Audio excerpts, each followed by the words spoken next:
Sambil menunggu teman-teman yang lain, kita buka dulu perkuliahan pada pagi hari ini. Kita awali dengan berdoa. Silahkan berdoa menurut agama dan kepercayaan masing-masing. Berdoa, disilahkan.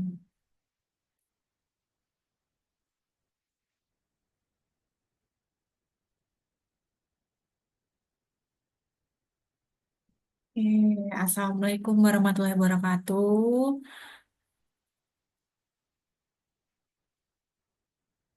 Gimana kabarnya ini para ibu-ibu yang ternyata masih di sekolah hari Sabtu? Rizka takaballahu minna wa minkum ya Bu. Oke, agenda kita hari ini adalah presentasi ya Mbak Eni ya. Iya Bu, Sudah siap Mbak Eni? insya Allah Bu. Insya Allah, karena waktu kita juga ini nanti ada mata kuliah berikutnya, jadi sambil menunggu yang belum join, silakan Mbak Eni mempersiapkan, kemudian dilanjutkan presentasi ya. Iya Bu. Silakan.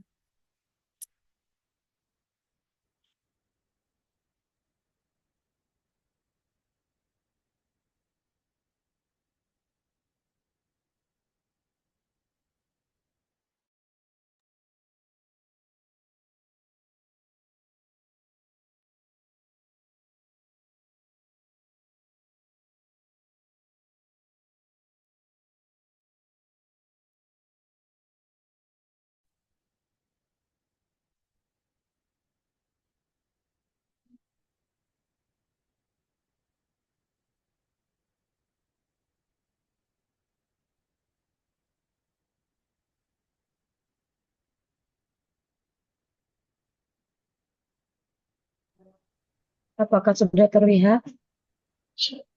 Udah Mbak. Ya, ya kan. Assalamualaikum warahmatullahi wabarakatuh. Waalaikumsalam warahmatullahi wabarakatuh. Ya, selamat pagi semuanya. Pagi. Semoga kita senantiasa diberikan kesehatan. Baiklah, saya akan memulai presentasi saya dengan topik penggunaan teknologi dalam evaluasi pembelajaran IPA. Yang melatar belakanginya adalah evaluasi adalah proses penilaian pertumbuhan siswa dalam proses belajar mengajar. Ina et al. 2020. Seiring dengan kemajuan teknologi, sistem evaluasi pembelajaran juga perlu menggunakan teknologi informasi dan komunikasi di dalam pelaksanaannya agar menjadi lebih praktis dan menarik bagi peserta didik. Mahardika, Mbak, Mbak Eni, tunggu. ya. Ini belum di share screen dulu. Baru Oh, tampilan filenya, belum dibuka filenya. oh iya, iya, iya.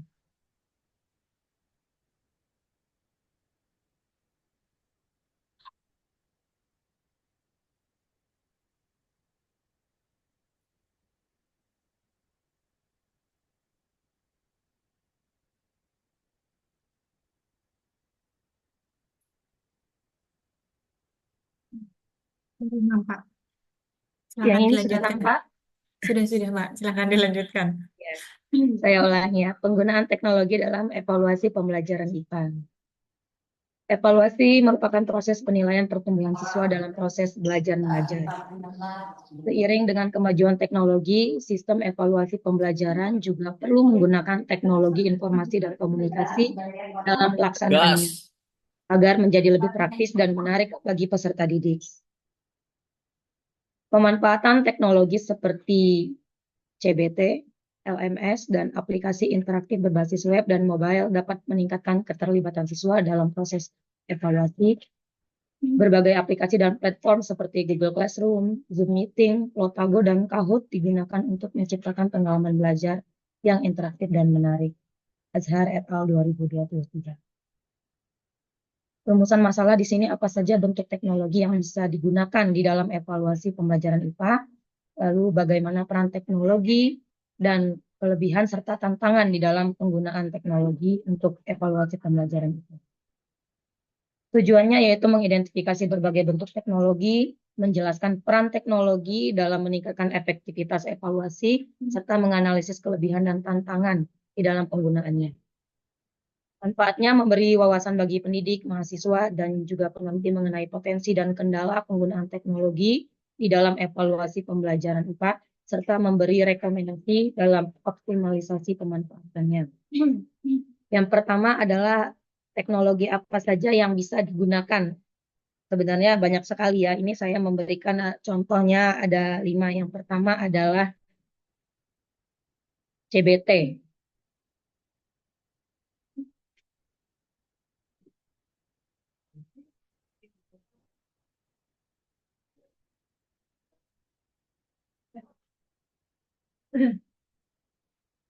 CBT, CBT ini di tempat saya nggak nampak ya.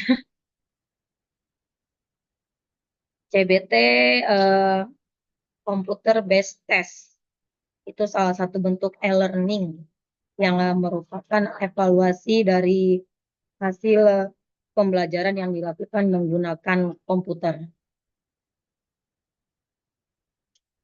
dan dilakukan di dalam jaringan internet. Penggunaan CBT dalam pembelajaran memberi banyak manfaat baik kepada guru maupun peserta didik.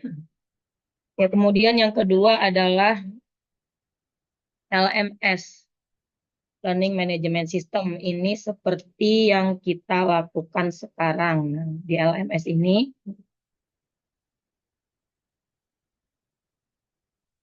sebuah platform digital yang dirancang secara khusus untuk mendukung proses pembelajaran, kemudian ada pelacakan dan penilaian kinerja di dalam suatu institusi organisasi. Lalu yang ketiga ada aplikasi mobile.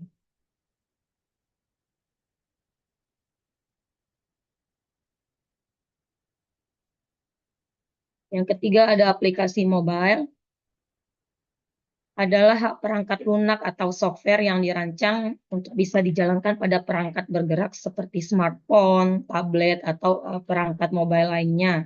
Seperti contohnya itu ada Google Forms, Quizzes, kemudian Kahoot, Socrative, Edmodo, Schoology, seperti Quizzes kan kita sudah sering ya menggunakannya. Kemudian Google Forms juga, terutama saat zaman pandemi COVID, itu yang memaksa kita kemudian tidak mengenal teknologi, akhirnya tiba-tiba mengenal sampai bisa menggunakannya.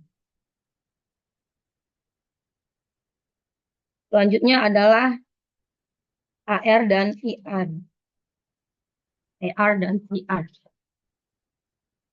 Augmented reality adalah bisa dimanfaatkan di dalam konteks pembelajaran, bukan sekedar tren. Nah, di sini kita bisa bahasanya itu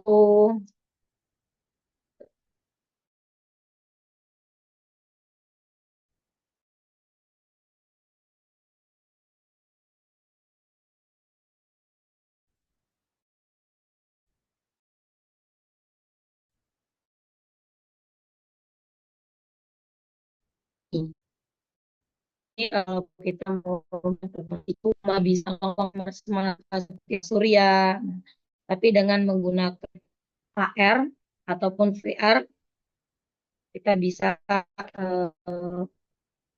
ciptakan itu menjadi. Selanjutnya ada selanjutnya adalah AI. AI dalam pendidikan telah membuka peluang baru termasuk personalisasi pembelajaran, peningkatan efektivitas pengajaran dan optimisasi manajemen akademik. Nah, penerapan AI ini seperti kita kalau mau buat tugas ya, pasti kadang-kadang juga butuh bantuan AI. Dengan memberikan perintah, maka otomatis saja AI bisa membantu kita. Lalu yang kedua adalah, aku nggak bisa digeser sih.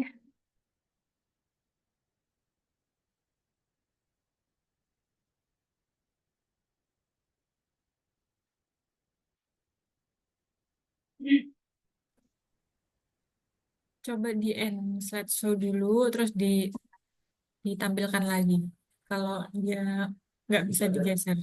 Ini tampilannya di kita juga stuck di teknologi. Oh,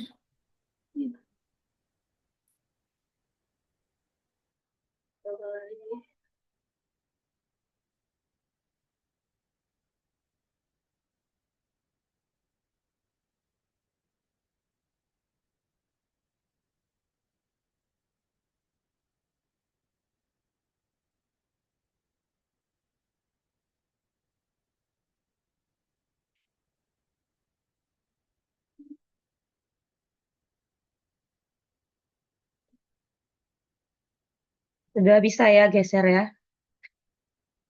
Oke, sudah. Iya. Ya, ini ada beberapa contoh penerapan ya, yang ini menggunakan aplikasi mobile. Yang pertama ini adalah Google Form, kemudian yang ini pakai Quizzes, satunya lagi ini pakai apa namanya ya, Padlet, nggak salahnya. Ya, di situ kita bisa melihat evaluasi, eh, bisa mengevaluasi hasil kerja dari para siswa kita. Lalu yang selanjutnya adalah peran teknologi. Pemanfaatan teknologi dalam dunia pendidikan termasuk dalam evaluasi pembelajaran kita. Jadi suatu kebutuhan yang tidak terelakkan. Teknologi dapat memperkaya pengalaman belajar, meningkatkan motivasi siswa, dan memfasilitasi pembelajaran kolaboratif. Yang pertama, nah di sini mempermudah pelaksanaan asesmen digital. Gambar yang pertama. Nah, guru itu bisa menggunakan berbagai platform seperti yang sudah disebutkan contohnya ya tadi ada Google Forms, Quizzes ataupun Kahoot untuk membuat dan menyebarkan soal evaluasi secara online. Dan itu juga bisa diakses kapan saja juga di mana saja. Contohnya ini misalkan guru IPA membuat soal tentang sistem pernapasan bisa memakai Google Form. Nah, di sana kita juga bisa sisipkan kunci jawaban. Jadi bisa kelihatan nilainya atau bisa dalam bentuk esai. Lalu yang kedua ini adalah meningkatkan kecepatan dan keakuratan dari suatu penilaian. Sistem evaluasi dengan basis teknologi juga mampu melakukan penilaian otomatis dan menyajikan hasil secara instan. Misalkan nih, kita pakai quizzes. Di quizzes itu begitu jawab soal sudah ada skor tersendiri. Lalu selanjutnya ini adalah menyediakan data hasil belajar yang sudah terorganisir. Bisa itu dalam bentuk grafik, bisa dalam bentuk statistik. Nah, sehingga guru itu mudah dalam menganalisis capaian belajar dan perkembangan siswa itu secara menyeluruh. Selanjutnya ini adalah mendukung evaluasi yang real time. Nah, di sini real time di sini guru itu bisa memantau pemahaman siswa secara langsung selama proses pembelajaran berlangsung. Jadi bisa tahu uh, intervensi cepat terhadap siswa yang mengalami kesulitan. Lalu selanjutnya di sini adalah memfasilitasi penilaian keterampilan berbasis keterampilan proses sains atau KPS. Nah, evaluasi ini nggak hanya sekedar fokus pada aspek kognitif, tapi juga keterampilan seperti observasi, eksperimen, juga analisis data melalui simulasi eksperimen digital ataupun video praktek ilmiah. Di sini misalkan nih, guru itu meminta siswa melakukan eksperimen sederhana. Nah, kemudian tentang misalkan ada konduktor isolator untuk pengantar panas di rumah. Kemudian bisa merekam prosesnya menggunakan Padlet atau Google Classroom untuk dinilai. Nomor 6 yaitu meningkatkan keterlibatan dan motivasi siswa. Teknologi di sini bisa membuat evaluasi lebih interaktif dan menyenangkan melalui game edukatif atau kuis visual yang bisa mendorong siswa untuk lebih aktif, kemudian antusias. Dari keantusiasannya tadi rasa ingin tahunya tinggi, secara tidak langsung akan memotivasi siswa untuk terlibat lebih aktif. Misalkan pakai kuisis tadi ataupun Kahoot.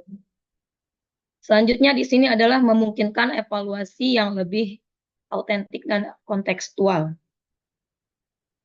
Ketika siswa bisa menunjukkan pemahamannya tentang proyek ilmiah, kemudian membuat portofolio digital atau presentasi multimedia yang relevan dengan kehidupan nyata. Selanjutnya di sini adalah menyesuaikan penilaian dengan kebutuhan individual siswa. Nah, lagi-lagi dengan berbantuan AI ya, teknologi itu bisa memberikan umpan balik yang bisa dipersonalisasi sesuai dengan kebutuhan belajar dari masing-masing siswa. Seperti misalkan menggunakan Edmodo, kita bisa memberi tugas yang beda-beda sesuai dengan tingkat pemahaman siswa. Selanjutnya di sini adalah mendukung pembelajaran jarak jauh dan fleksibel, seperti yang kita lakukan sekarang. Ada yang di Metro, ada yang di Metro Kibang, ada yang di Kalirejo, ada yang di Bukit Kemuning. Teknologi memungkinkan evaluasi tetap berjalan secara efektif meskipun itu secara daring.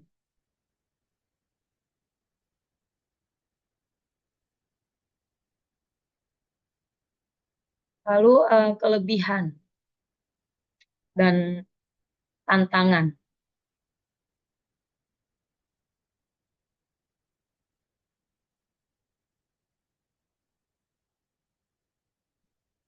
Kelebihan yang pertama adalah efisiensi waktu dan kecepatan penilaian.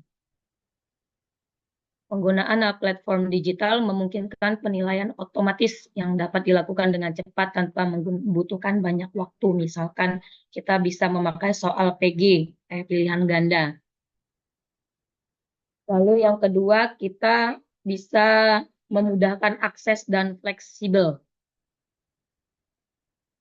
Teknologi memungkinkan evaluasi dilakukan secara daring, memberi kemudahan bagi siswa dalam mengakses materi ataupun soal evaluasi. Ini juga sangat membantu kalau dalam pembelajaran seperti kita jarak jauh.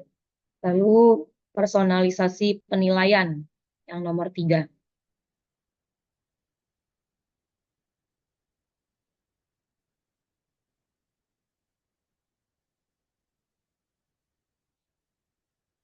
Teknologi seperti AI juga bisa memberikan penilaian yang lebih individual sesuai dengan tingkat kemampuan siswa. Lalu kemudian analisis data yang mendalam dengan menggunakan perangkat lunak ataupun aplikasi, data dari hasil evaluasi bisa dianalisis secara mendalam. Selanjutnya adalah meningkatkan keterlibatan siswa. Seperti tadi, aplikasi-aplikasi yang berbasis game, seperti Kahoot dan Quizzes tadi. Tentunya selain meningkatkan motivasi, juga bisa meningkatkan keterlibatan dari siswa. Lalu apa sih tantangannya?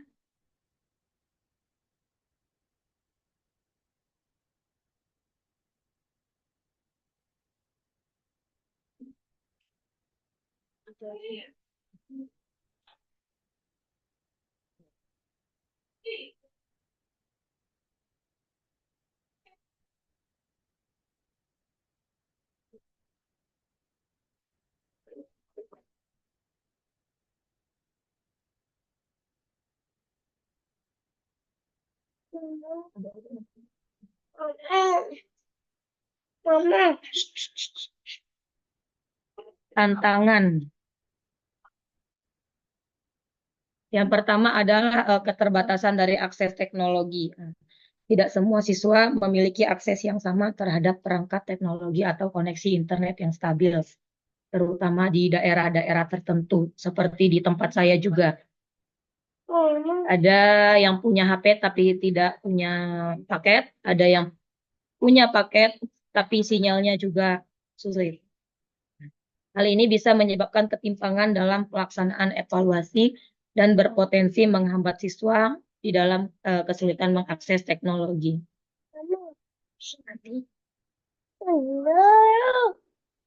Yang kedua, ketergantungan pada keterampilan digital. Baik guru maupun siswa perlu memiliki keterampilan yang memadai di dalam menggunakan teknologi. Jika tidak, teknologi tersebut bukan menjadi solusi, tapi menjadi sebuah hambatan.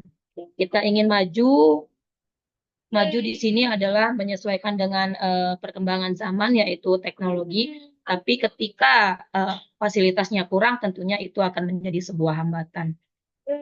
Lalu yang selanjutnya adalah keamanan dan privasi data.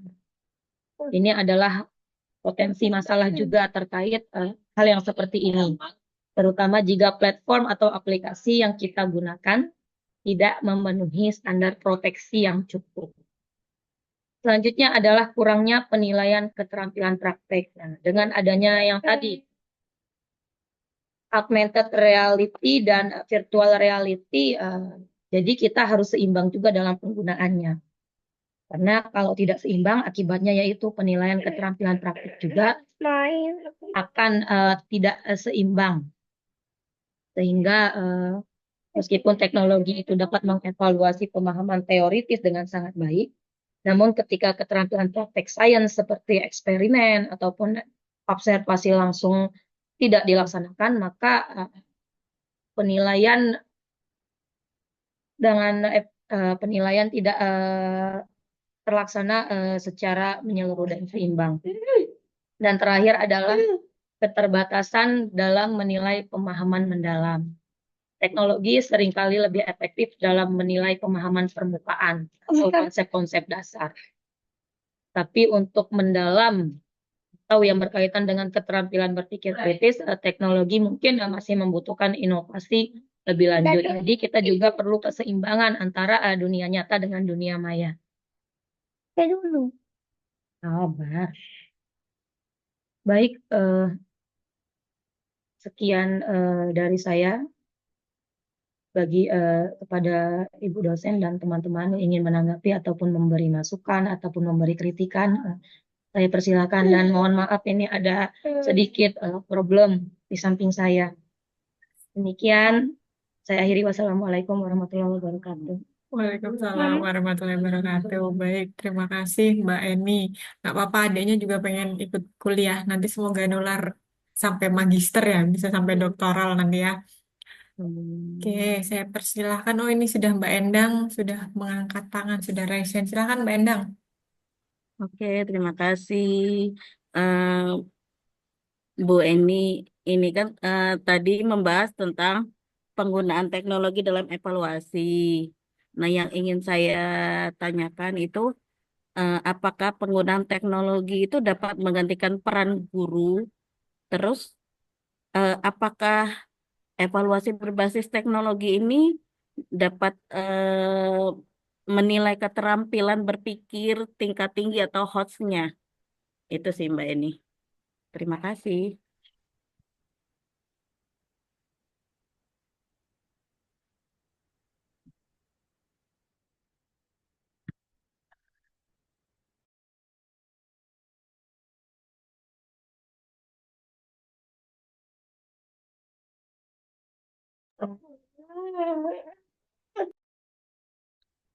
Oke, dari rekan yang lain, mungkin dari Mas Messi.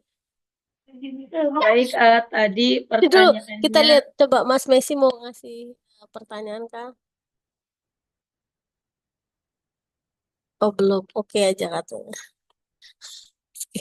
Oke, next. Gimana Bu jawabannya?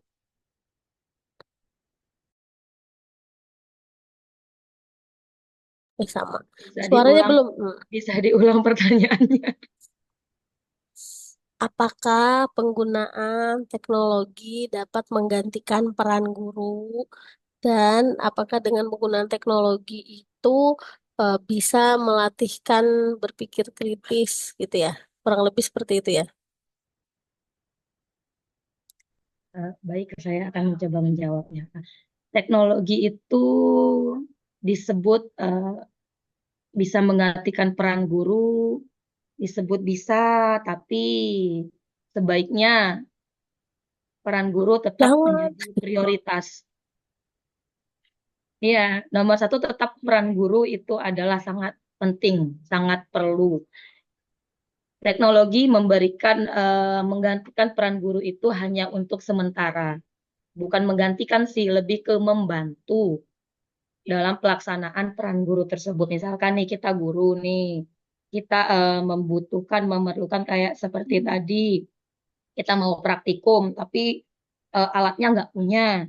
Nah, kita bisa bentukkan visualisasi untuk praktikum tersebut.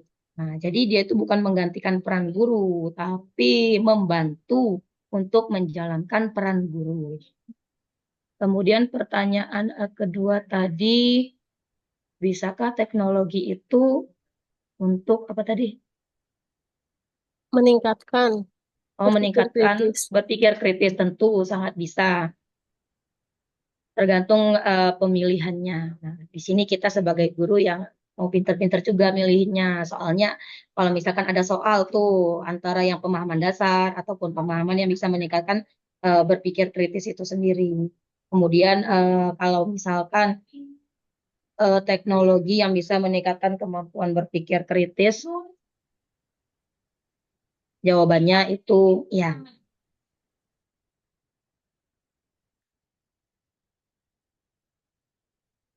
Itu Mbak Endang. Oke, terima kasih. Bisa dipahami Mbak Endang ya? Insya Allah bisa, Bu. Kalau ada yang Kalau lain ingin menambahkan, coba teman-temannya terkait dengan penggunaan teknologi, apakah bisa menggantikan proses evaluasi oleh guru, dan apakah penggunaan teknologi itu dapat mengukur berpikir tingkat tinggi seperti yang tadi ditanyakan Mbak Endang, walaupun sudah dijawab oleh Mbak Eni, silakan coba teman-teman yang lain berpendapat.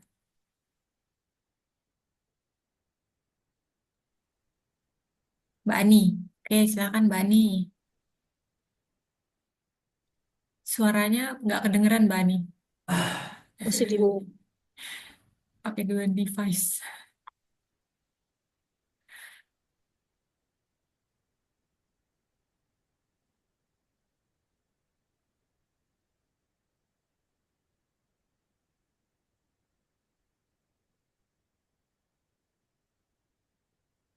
Sudah kedengeran belum, Bu? Sudah sangat sudah. jelas. Kalau ini sangat jelas. Kalau tadi enggak. Eh, Sebelumnya, Assalamualaikum warahmatullahi wabarakatuh. Waalaikumsalam warahmatullahi wabarakatuh. Mohon izin, Bapak Ibu semuanya, ini pertemuan kita Zoom. Saya mohon maaf lahir batin apabila banyak Oh iya. kesalahan. Di sini mencoba sedikit berpendapat terkait dengan pertanyaannya Mbak Endang. Mungkin yang ingin saya sampaikan terkait dengan apakah penggunaan teknologi dapat menggantikan peran guru. Nah, di sini menurut pendapat saya teknologi jelas sangat membantu guru dalam proses pembelajaran. Tetapi di sini peran teknologi itu tidak sepenuhnya dapat menggantikan peran guru. Kenapa? Karena walaupun teknologi itu dapat membantu peran guru, tapi kan dari segi interaksi manusia dia tidak bisa digantikan. Misalkan dalam bentuk emosionalnya, kita kan selalu berinteraksi dengan siswa ya, Bapak Ibu. Nah, kalau dengan teknologi itu bisa membantu meningkatkan mungkin motivasi belajarnya siswa atau membantu siswa, tapi kan tidak dengan interaksinya. Kemudian komunikasinya, kerjasamanya, empatinya itu juga tidak dapat. Kemudian kreativitas itu juga tidak dapat sepenuhnya digantikan oleh teknologi. Tapi jelas sangat membantu seorang guru. Misalkan dalam kita membuat media pembelajaran dengan AI itu juga sangat membantu, atau perangkat pembelajaran RPP, Rota, Prosem itu juga sangat sekali membantu kita. Mungkin dalam pengelolaan kelas itu juga tidak bisa dibantu dengan teknologi. Mungkin itu sih intinya, bisa membantu tapi tidak sepenuhnya dapat digantikan. Jadi guru itu yang nomor satu. Mungkin itu dari saya, Bapak Ibu semuanya. Terima kasih. Assalamualaikum warahmatullahi wabarakatuh. Waalaikumsalam. warahmatullahi wabarakatuh.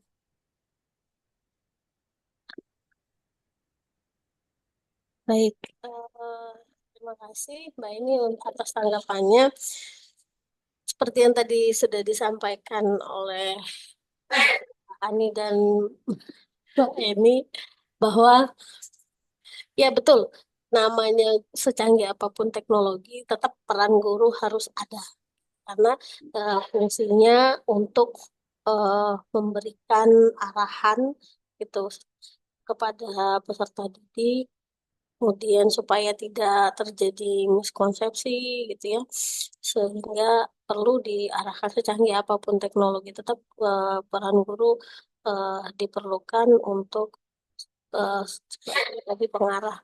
Dan kaitannya dengan evaluasi ini, kenapa kami merumuskan materi ini di pertemuan ke-6 ya, ketujuh, ketujuh ini yang dimaksudkan itu jenis teknologi yang seperti apa yang bisa dimanfaatkan ke dalam kegiatan evaluasi gitu. Kayak tadi sudah disampaikan kalau misalkan kita saat ini bisa menggunakan Kahoot, Quizizz itu dimanfaatkan untuk kuis interaktif ya.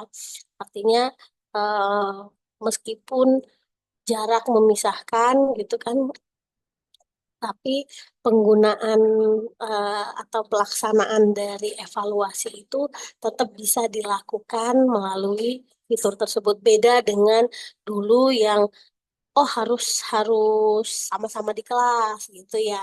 Nah, tapi ketika muridnya nggak bisa karena sakit ataupun ada hambatan yang nggak bisa pergi ke sekolah, jadi dia nggak bisa ikut ke kegiatan evaluasi. Nah, sekarang kan udah nggak, udah bisa di apa terdapat alternatif pelaksanaannya gitu ya. Kemudian bisa juga dengan kalau dulu untuk ngisi angket atau respon dari siswa itu guru harus fotokopi banyak sehingga tebel gitu ya. Sekarang selama masih ada device-nya kapanpun dibagikan bisa dikerjakan melalui Google Form kayak gitu kan. Berarti dan itu pun memudahkan guru dari aspek apa? Dari aspek merekapnya ya, direkapnya itu pengelompokannya itu udah selesai. Tapi kalau misalkan masih manual, eh, itu udah dikumpulin dulu, dicek satu-satu, tulis lagi, rekap lagi. Itu kan memakan waktu yang cukup lama. Berbeda dengan pemanfaatan Google Form memudahkan guru merekap sehingga bisa dengan cepat untuk memperoleh hasilnya gitu. Dan itu pun memudahkan siswa juga mengisi apa namanya instrumen tersebut gitu.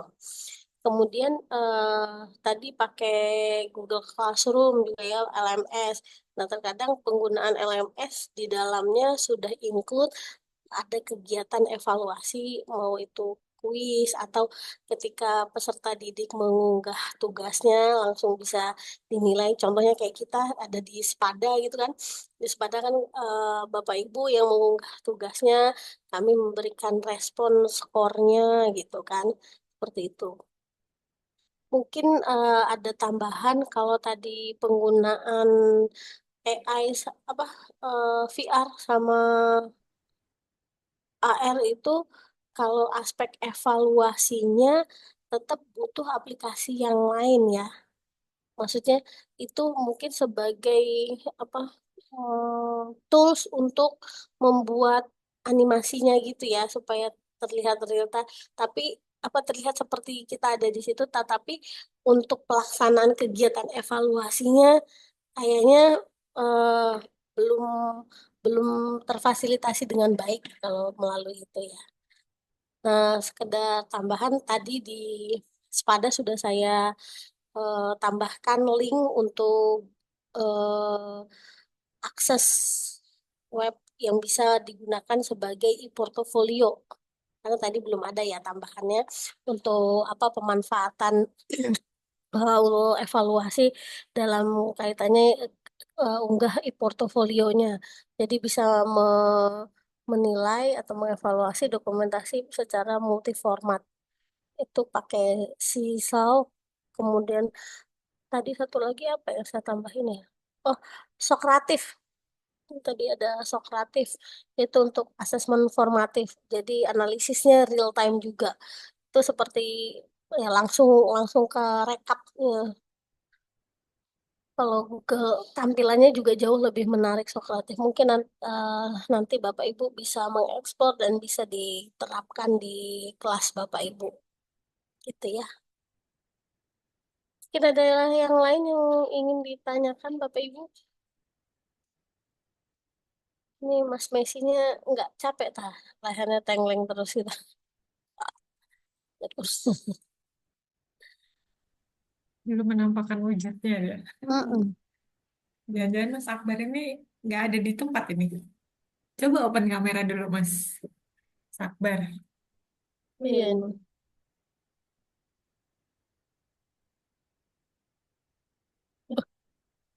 Itu coba nanti karena Lagi ini ngajar ya. lagi manggil Akbar. Oh iya. Bapak itu lagi manggil Mas Akbar. Ya, silakan dari teman-teman yang lain ada yang ingin ditanyakan terkait dengan penggunaan atau implementasi teknologi dalam pengembangan evaluasi pembelajaran IPA. Atau ada mau sharing terkait dengan apa yang sudah pernah digunakan, kemudian kendalanya apa. Kalau tadi kan Mbak Eni sudah menjelaskan kelebihan dan tantangan. Kalau tadi saya ingin menanyakan sebenarnya kekurangannya apa kira-kira sebenarnya di tantangan itu tadi sudah terselip eh, kekurangan-kekurangan ketika kita menggunakan teknologi. Nah, ada enggak solusinya dari tantangan-tantangan yang tadi sudah dijelaskan oleh Mbak Eni? Bisa ditampilkan lagi Mbak bagian tantangan dalam penggunaan teknologi. Mungkin teman-teman juga sudah sering menggunakan, kemudian, oh iya ini tadi eh, punya HP tapi enggak punya kuota. Kira-kira gimana itu? Apakah kita bisa menggunakan teknologi dalam proses evaluasi atau bagaimana solusinya ketika menemukan tantangan yang seperti itu atau kendala yang seperti itu? Apakah kita harus memaksakan? Tadi kan ada macam-macam ya penggunaan teknologi itu bisa aplikasi, bisa platform. Apakah semuanya harus menggunakan akses jaringan internet atau ada di aplikasi yang tidak memerlukan internet gitu. Jadi itu kan ini sama saja memberikan jawaban ya. Ayo coba Mbak ini ditampilkan dulu tadi tantangannya ada apa aja. Nanti sama-sama kita diskusikan dengan teman-teman.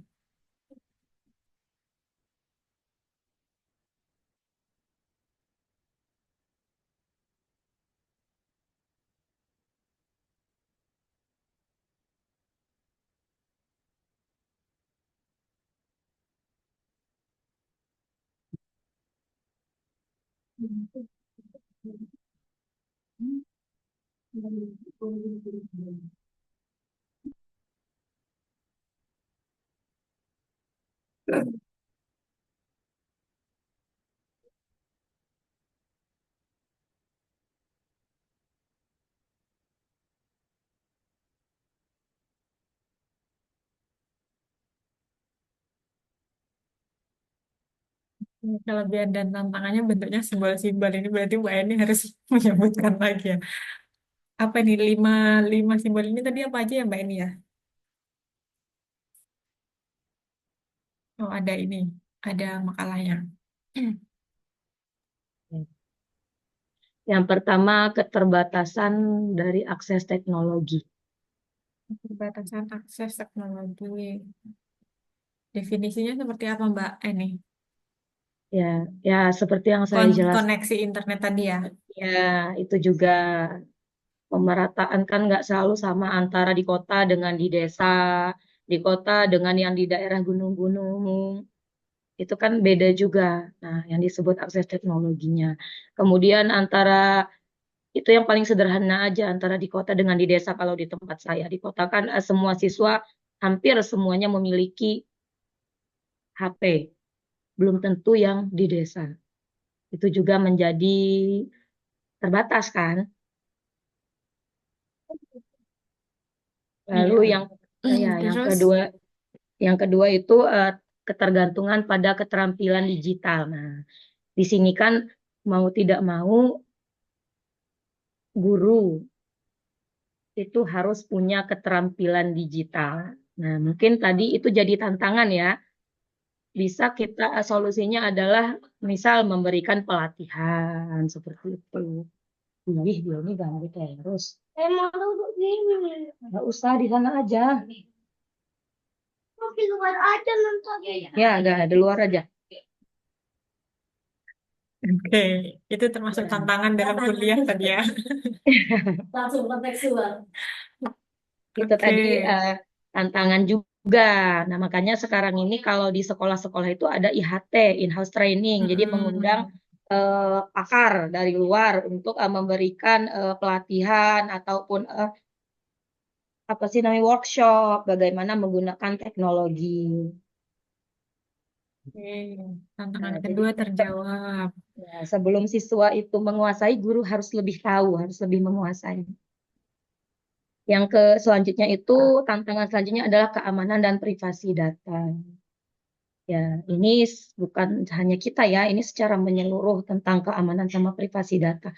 Jadi kalau keamanannya kadang kita tuh perlu melihat juga aplikasi-aplikasi yang dia ada aplikasi selundupan yang dia seperti bisa digunakan tapi ternyata bisa eh, membuat data kita kebobolan. Ya, seperti itu. Lalu ada juga kurangnya penilaian keterampilan praktik itu juga jadi tantangan.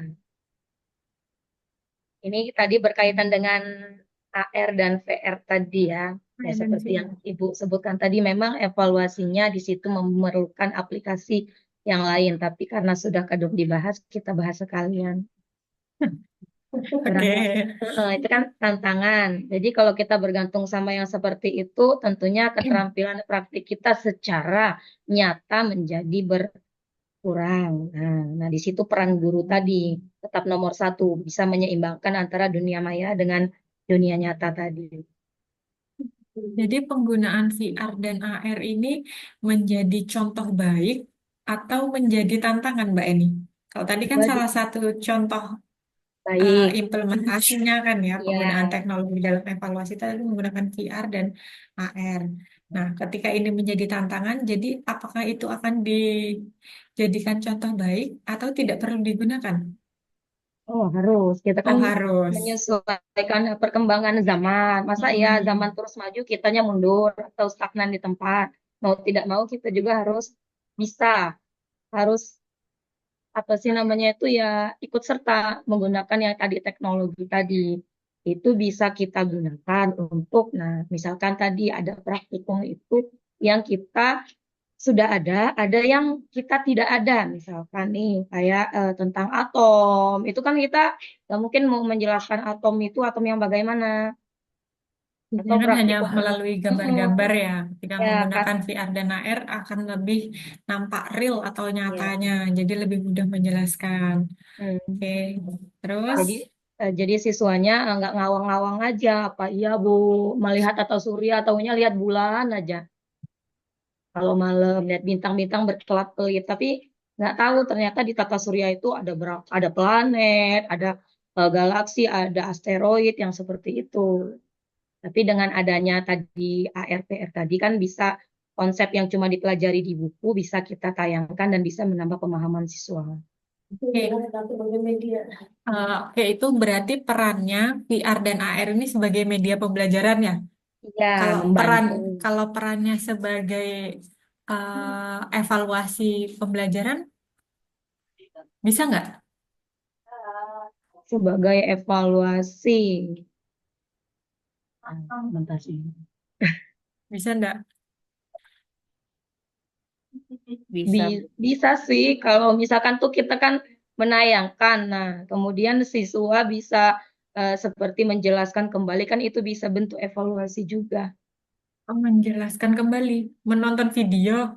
Menonton Bang video misalkan ya, Nah, menonton kalau video. VR dan AR tadi kan Mbak Eni sendiri mencontohkan ketika kalau di pembelajaran IPA biasanya praktikum. Nah, Ya, apakah bisa untuk melakukan evaluasi? Tadi jawabannya kemungkinan bisa. Iya, bisa. Evaluasi apa yang akan dinilai ketika praktikum? Kalau praktikum tuh biasanya Mbak ini yang dinilai apa? Apakah psikomotoriknya, apakah kognitifnya, apakah sikapnya, Psikomotoriknya, iya. psikomotorik. Oke, salah satu model pembelajaran yang biasanya sekarang digunakan itu misalnya kita PJBL atau PBL. Kalau PBL itu kan berbasis masalah yang mungkin salah satunya nanti mereka akan selesaikan dengan melakukan praktikum untuk menganalisis, kemudian nanti mengobservasi, kemudian menganalisis, baru menarik kesimpulannya. Itu bisa nggak dijadikan bahan evaluasi? Mereka praktikumnya menggunakan VR. Kalau alatnya atau teknologinya sudah ada ya, sudah mendukung di sekolah. Kemudian mereka mengerjakan lembar kerja yang sudah disiapkan Mbak ini menggunakan VR-nya itu. Bisa nggak itu sebagai alat evaluasi? Bisa. Bisa. Jadi kesimpulannya, AR, VR itu juga bisa menjadi alat evaluasi. alat evaluasi, oke. Bantu dalam Membantu ya, walaupun nanti kita butuh instrumen lain yang mengevaluasi. mendukungnya gitu ya. Tetap kurang lebih jatuhnya seperti media. Oke, kemudian yang berikutnya. Lihat mama yang ngariin baru main HP dia. Ambulan terbengkalai ya mah. Udah. Main mobilan aja dulu. Selanjutnya apa tadi? Keterbatasan di dalam menilai pemahaman mendalam. Tadi contohnya menggunakan AI ya Mbak ya. Ketika Ya, evaluasi akan langsung mendapatkan penilaian dari gurunya gitu ketika menggunakan AI dalam evaluasi. Ini termasuk keterbatasan. Kenapa Mbak ini?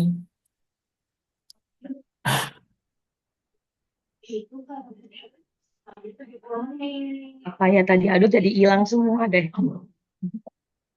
Karena terganggu itu kontekstual ini langsung pembelajarannya. Iya. Tantangan secara nyata.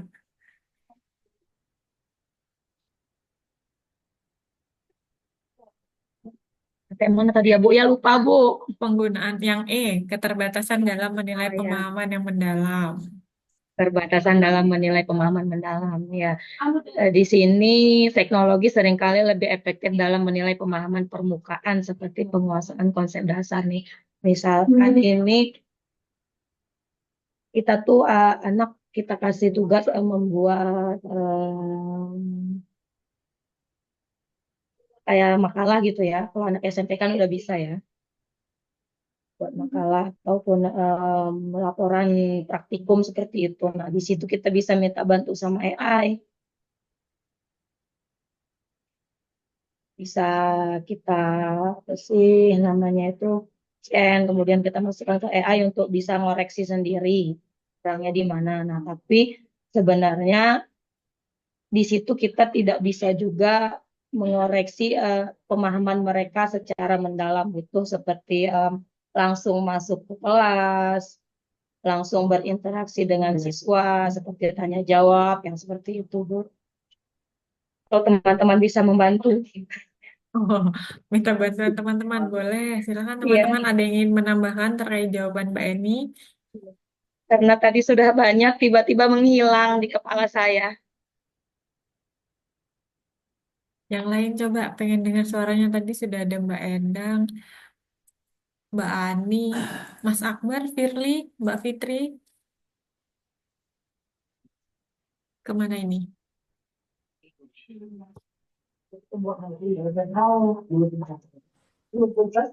Kedengaran untuk suaranya, Bu.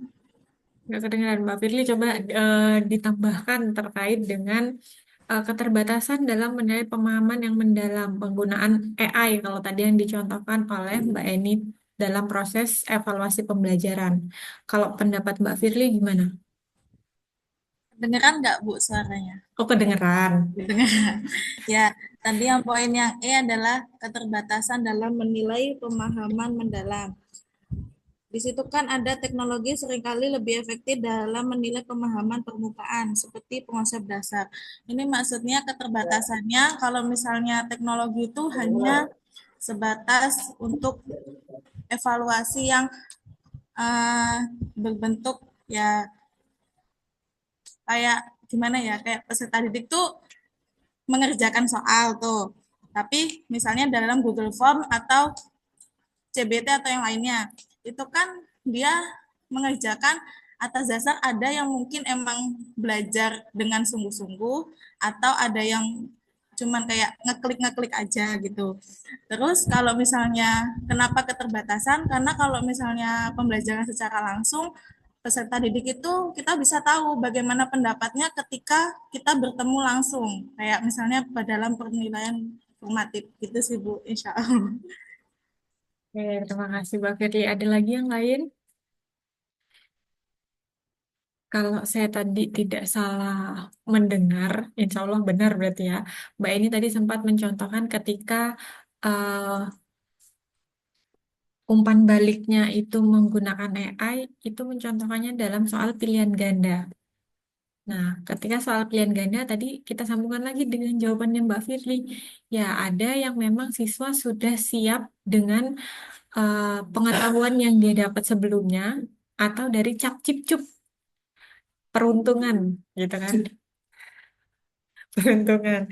Jadi umpan balik yang cepat ini juga ada plus dan minusnya. Ketika kita menggunakan pilihan ganda itu akan sangat memudahkan guru, membantu guru untuk memberikan evaluasi. Tapi bagaimana untuk mengetahui pemahaman siswa lebih mendalam? Apakah benar ini sesuai dengan kemampuan atau pengetahuan siswa atau hanya keberuntungan dari cap cip cup tadi itu?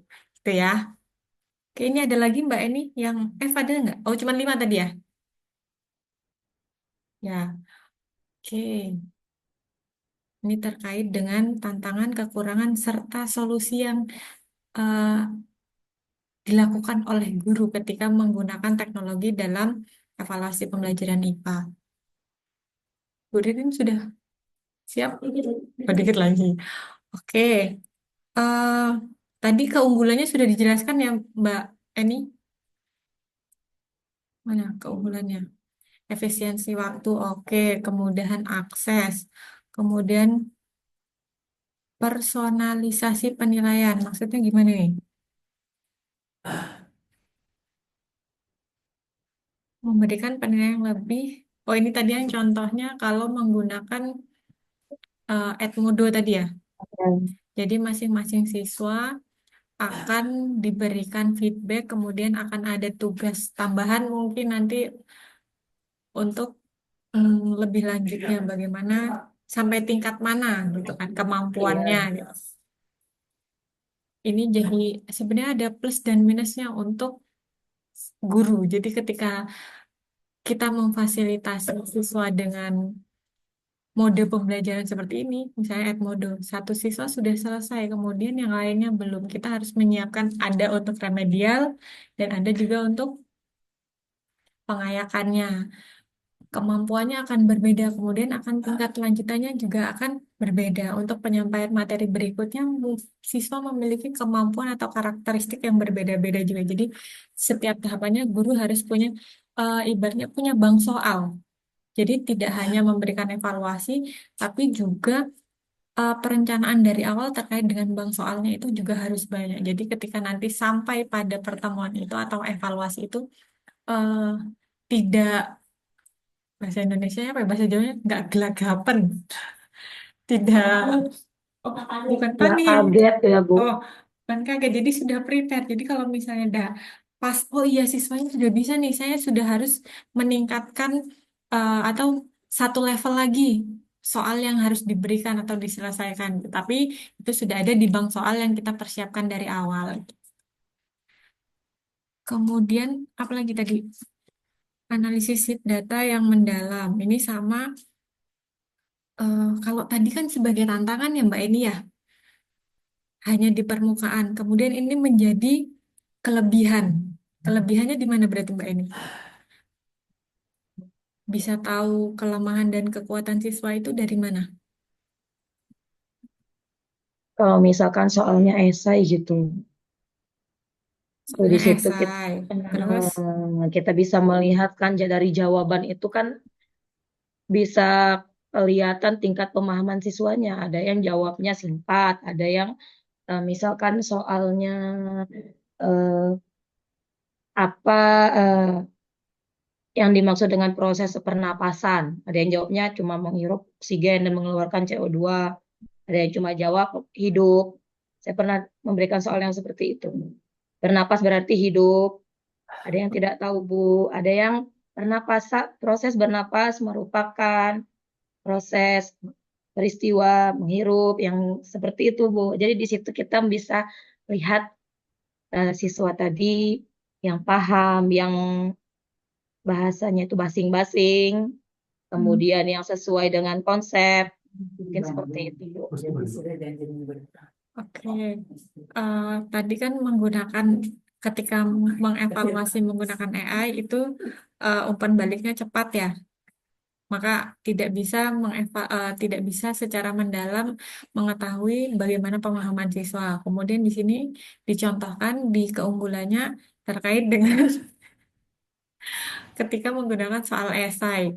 Nah, yang jadi pertanyaan, ketika nanti siswanya sudah tahu bagaimana cara penggunaan AI atau bagaimana cara menggunakan ChatGPT yang memang sudah sangat familiar di kalangan siswa, apalagi siswa SMP, SD pun mungkin sekarang sudah bisa gitu ya. Tidak lagi menemukan jawaban singkat seperti yang dicontohkan Mbak Eni tadi. Mereka sudah bisa menggunakan ChatGPT untuk mencari apa itu pengertian pernafasan, menggunakan ChatGPT dengan jawaban panjangnya. Apakah itu juga akan tetap menjadi satu keunggulan atau bagaimana akan menghadapi ketika nanti Mbak Eni bertemu dengan kasus seperti itu? Itu akan menjadi tantangan. Tapi tetap peran guru tadi di dalam kelas itu bisa, apa sih namanya itu, bisa menganalisis tadi yang secara lebih mendalam. Ya, seperti Bu Ririn gitu ya. Jadi bisa tahu nih ini masalahnya buat dari Nah, ChatGPT atau memang hasil karya dari teman-teman gitu ya. Feeling seorang guru tidak bisa digantikan oleh teknologi gitu ya. ya, Oke. Oke, yang berikutnya meningkatkan keterlibatan siswa. Seperti apa contohnya, Mbak? seperti kalau kita pakai quizzes gitu. Nggak usah siswa, kita aja kalau pakai quizzes atau Kahoot aja udah girang-girang, senang-senang. Excited ya? Iya, nah di Oh situ aja gitu. kan dari keseruan, kemudian menghasilkan antusias, kemudian menghasilkan motivasi, dan tentunya semua itu endingnya kita akan terlibat aktif. Kahoot dan Quizizz ini dua-duanya membutuhkan jaringan internet kan ya? Iya, Ah, ada nggak contoh lain aplikasi yang sekiranya teman-teman guru itu bisa gunakan tapi tidak menggunakan jaringan internet?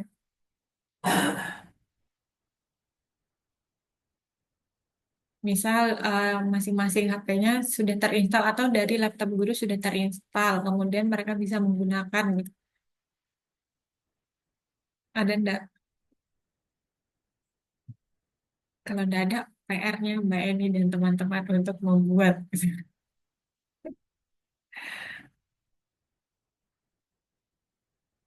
Kan kalau kayak Google Form tadi misalnya mau yang esai ada jawaban esainya pakai Google Form masih harus menggunakan akses internet. Bagaimana ketika salah satu tantangan dalam proses pembelajaran di sini dalam proses evaluasinya muncul tadi salah satunya kan ketersediaan atau koneksi internetnya yang tidak ada punya eh, gadgetnya punya laptopnya ada lab komputernya tapi ternyata koneksi internet yang tidak ada gitu.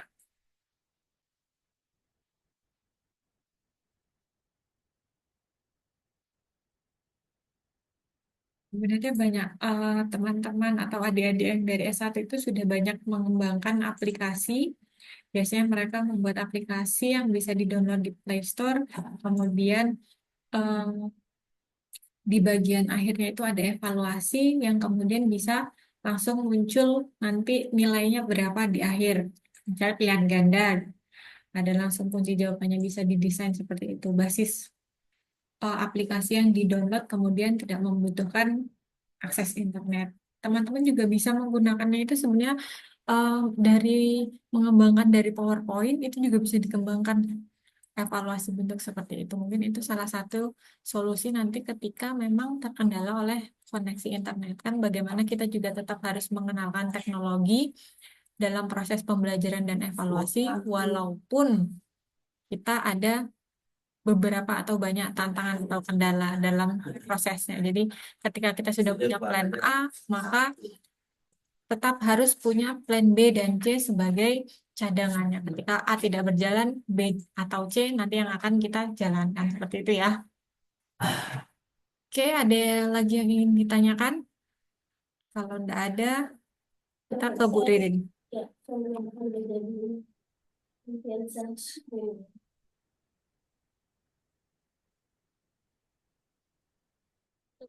Request dulu punyanya Mbak Eni.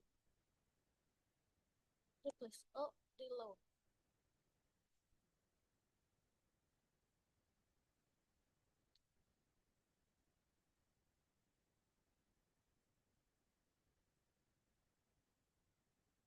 Oke, tampil ya.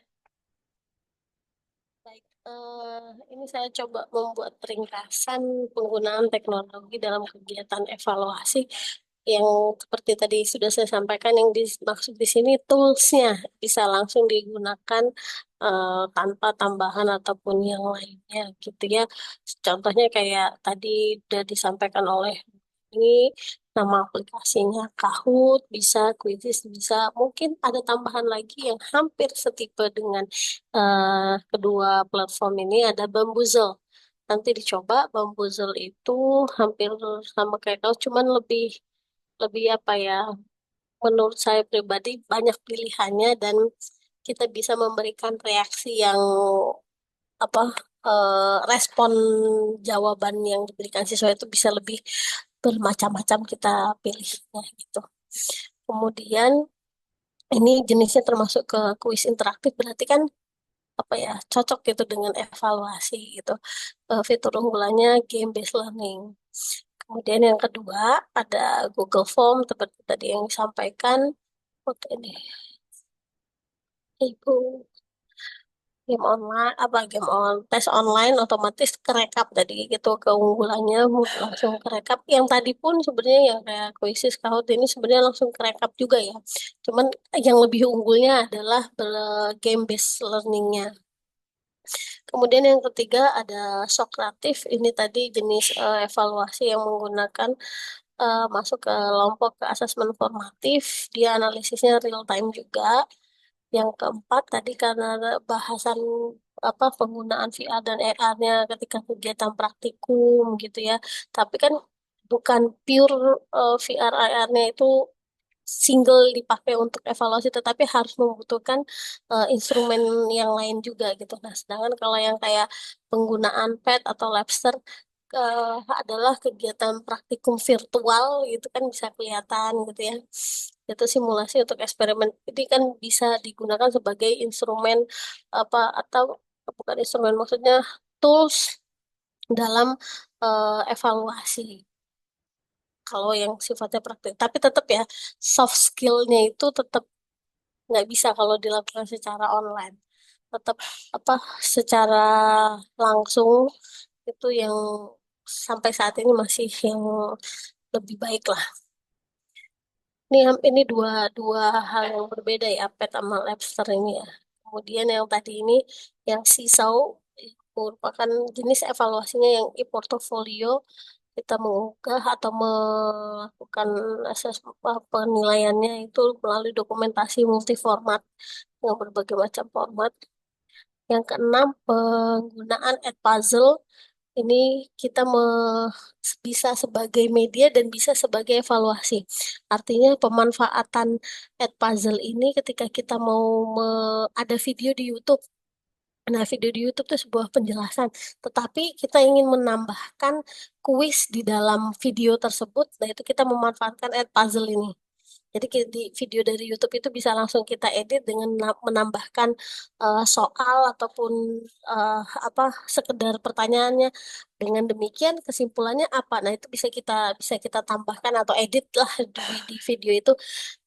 Makanya tadi seperti yang saya sampaikan bisa sebagai apa namanya penggunanya sebagai media dan bisa juga sebagai evaluasi. Kalau dari video itu diberikan pertanyaan atau di tengah-tengah video itu ada pertanyaan, ya itu bisa. Kemudian yang terakhir penggunaan Google Classroom di jenisnya sebagai LMS itu seperti yang tadi banyak sekali platform Google LMS yang bisa dimanfaatkan. Yang salah satunya yang ada di kampus kita memanfaatkan Spada sebagai LMS. Saya rasa itu coba kalau kita buka webnya dari yang ini saya stop share dulu ya, baru saya buka dulu. Nggak bisa langsung ya? Bisa ya? Tapi apa tampil langsung? Oh, multi tadi itu.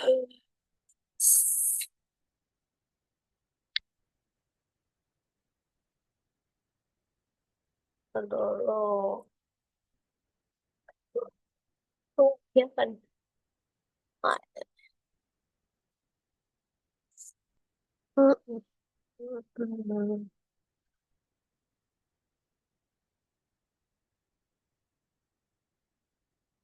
Oke, ini adalah platform yang bisa kita gunakan tadi untuk portofolio ya. Kita bikin dulu akun di web ini, kemudian kita manfaatkan, dan ini gratis. Insya Allah kami merekomendasikan yang gratis. Kalaupun suatu saat berbayar, ganti akun yang lain lagi. Allah tahu keterbatasan kita. Cuman kalau ada berlebih, oke, kita pakai yang berbayar. Oke, selanjutnya ini real time assessment instant pakai Socrative tadi yang saya sampaikan. Nanti bisa Bapak Ibu login. Ini juga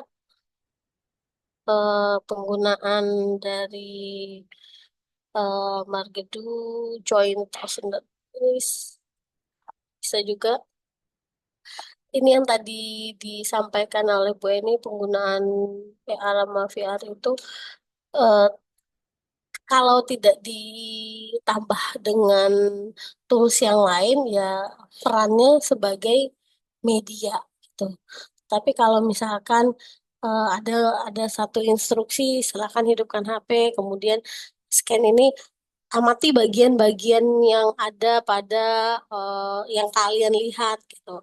Nanti kemudian diberi pertanyaan. Nah, itu mungkin bisa sebagai eh, bagian dari instrumen meskipun bukan tools yang sebenarnya gitu ya. Tetapi dia bagian dari kegiatan evaluasi itu bisa. Gitu ya. Saya rasa cukup. Oh, ini bambuzel. Atau lagi bambuzel. Ini banyak sekali game permainan atau kuis yang sudah tersedia pun ada, tinggal kita edit. Mata pelajaran sains banyak banget di sini juga, bahasa Inggris. Kalau bahasa Indonesia kayaknya nggak ada. Gitu aja. Ada pertanyaan selanjutnya. Mbak Firly udah garuk-garuk kepala dia. Ada aja berpikir. Mas Messi lagi ngawas. Iya, coba dipanggil dulu Mbak Endang. Mas Akbar Lagi. dicari Bu Ririn dan Bu Enggak, Friska gitu. udah ada di chat. Udah ada di chat. Oh, Maaf Ibu, hanya bisa menyimak sedang ngawas ujian sekolah. oke. Waktu itu lagi di kelas, lagi ngajar. Oke, masih ada waktu sekitar 11 menit. Ada yang ingin ditanyakan Bapak dan Ibu? Bapak dan Ibu. Iya nggak Pak? Mas Ya Akbar. Bapak dan Pak Sabar dengar dia, pasti senyum-senyum dia. Ayo aku senyum nggak? Coba kirim screenshotnya ke grup. Oke, kalau sambil menunggu mungkin ya Bu Ririn, kita eh, untuk pertemuan minggu depan, kita share screen dulu ya. Untuk melaksanakan UTS. Nah, di pertemuan ke-8 ini memang masih belum muncul di tampilan Bapak dan Ibu karena ini masih tersembunyi dari siswa, masih disembunyikan. minggu depan itu kita jadwalnya di pertemuan ke-8 adalah UTS. Jadi sebelum masuk ke UTS ini tidak perlu saya buka satu persatu ya. Nanti Bapak dan Ibu silahkan cek masing-masing sepadanya di mata kuliah evaluasi pembelajaran dari pertemuan ketiga kalau Tiga, tidak salah ya. tiga. Dari pertemuan ketiga sampai dengan 7, apakah sudah lengkap tugas-tugasnya gitu. Jadi nanti ketika di pertemuan minggu depan, di pertemuan 8, sebelum melaksanakan UTS, Bapak dan Ibu diminta untuk unggah jurnal belajar 8. Pertemuan ke-7 di sini. Berarti jurnal hari ini ya, Bu Ririn? Ini nanti dibuka dulu. Kayaknya itu dihapus aja deh. Sebelum. Nah, nanti kemudian ada soal UTS-nya sudah siap, sudah ready. Sudah. Ya, belum, nggak dibuka. Kemudian di sini ada unggahnya. Jadi soalnya di Bapak dan Ibu bisa baca dan download di bagian ini, kemudian mengunggahnya di bagian ini. Unggah pekerjaan UTS-nya. Ada batasan waktunya nggak, Bu Ririn? Ada. Ada di soalnya ya? Iya, Atau di sini? nanti dicek. Boleh dibuka ini? Yang unggah pekerjaan. Jangan. Oh, oke.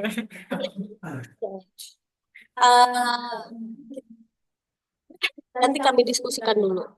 Teknisnya kita lanjut di grup aja kalau itu bisa. Oke, jadi nanti mohon diperhatikan untuk waktunya. Apakah ada jatuh temponya? Ketika memang ada deadline jatuh tempo, maka Bapak Ibu yang sudah melewati waktu jatuh tempo itu biasanya tidak bisa untuk mengunggah, kecuali Bapak dan Ibu meminta akses kepada kami untuk dibukakan kembali.